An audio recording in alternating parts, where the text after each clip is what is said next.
তো আসসালামু আলাইকুম গাইস, নিয়ে আসলাম মালদ্বীপের আইল্যান্ডের দ্বিতীয় এপিসোড নিয়ে।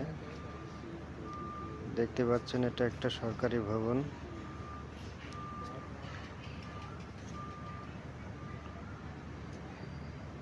রাতের বেলা শুনশান পরিবেশ, লোকজন খুবই কম। তবে এখানকার মানুষজন দিনের চাইতে রাত্রে চলাফেরা করে বেশি, কারণ দিনে কোনো মানুষ দেখবেন না, কারণ অতিরিক্ত গরম এবং সূর্যের তাপ বেশি, যার কারণে মানুষ দিনের বেলায় বাইরে খুব কম বেরোয় আর সারা রাত এভাবে বাইক নিয়ে ঘুরবে। তো এখন রমজান মাস, নামাজের সময় হয়তোবা, তাই একটু মানুষ কম দেখা যাচ্ছে। এটা হচ্ছে একটা কফি শপ, এখানে বসে সারা রাত আড্ডা দেবে আর ঘন্টার মাথায় একবার করে বাইক দিয়ে পুরো আইল্যান্ড চক্কর মারবে। এটাই তাদের প্রতিদিনের ডিউটি।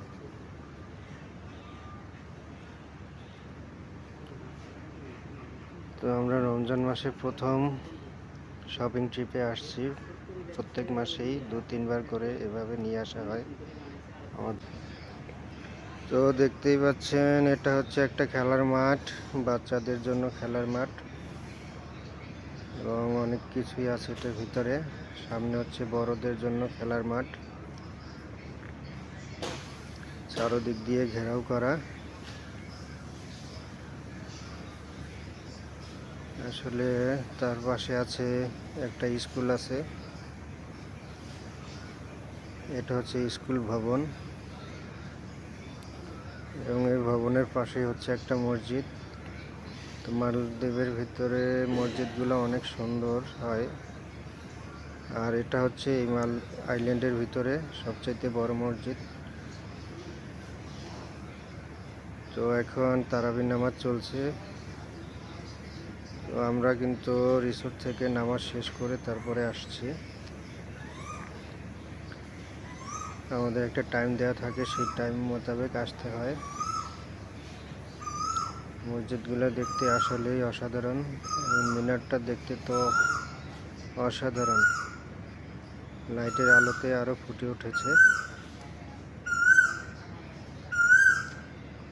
সব কিছু মিলিয়ে মালদ্বীপের আইল্যান্ডগুলো আসলে দেখতে খুবই চমৎকার। তবে এখানকার মানুষের মধ্যে কোনো মারামারি নেই, কাটাকাটি নেই, সবাই মিলেমিশে থাকে। এটা হচ্ছে মালদ্বীপিয়ানদের বাড়ি, তাদের বাড়ির সামনের উঠান।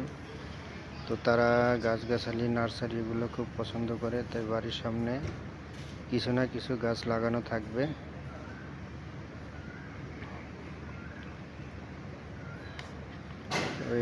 এদের বিশেষ কাজ হচ্ছে মাছ ধরা, মাছ ধরে এবং বিভিন্ন রিসোর্টে চাকরি করে তাদের জীবিকা নির্বাহ করা হয়। এই আইল্যান্ডের ভিতরে এটা হচ্ছে একমাত্র মোবাইল শপ, এখানে মোবাইলের টুকিটাকি সব কিছু পাওয়া যায়। এটা হচ্ছে জুতোর দোকান। তো এক জোড়া জুতা দেখলাম এবং পুরো দোকানটা ঘুরে ঘুরে দেখলাম।